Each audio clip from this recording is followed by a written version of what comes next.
Bwana, kitambo sana nilikuwaga nikisikia kuhusiana na shughuli uwaga, nilikuwaga nawaambia nyumbani, leo msinipime chakula, si unajua, japokuwa hawajui naenda kula wapi. Na hapa nipo na miongoni mwa watu ambao ni very important, ni watu wa muhimu sana kwenye, ukisikia shughuli, ukisikia sherehe, ukisikia harusi, ni watu muhimu sana. Wewe inakuaje bro? Kama kawaida.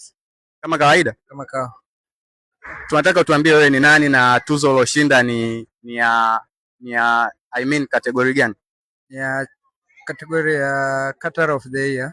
Yeah. Majina yangu mimi ni Nehemia Chazi Urasa. Yeah.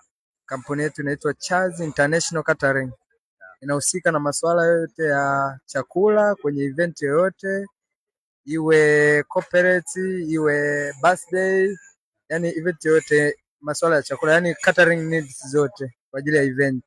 Tunahusika nazo sisi, tunakuhakikishia huduma nzuri na setup ya kisasa. Ndio. Unadhani kitu gani ambacho kimekuwa chachu au kimekuwa sababu ya nyie kushinda tuzo hii dhidi ya wengine ambao wanafanya kama nyie mnavyofanya? Yaani ni ubora wa huduma ambayo tunaoitoa, pia kwa wateja waliotupigia kura. Yes. Tunapelekea shukrani zetu sana, na pia tunawaahidi kuendelea kutoa huduma nzuri yenye kiwango cha juu. Ndio. Neno moja kwa waandaaji wa tuzo ya Harusi Award. Anawapongeza sana. Pia kwanza kwa kutupa sisi nafasi ya kushiriki. Tunawashukuru sana. Asante bro, nashukuru sana kwa time yako. Hongera sana.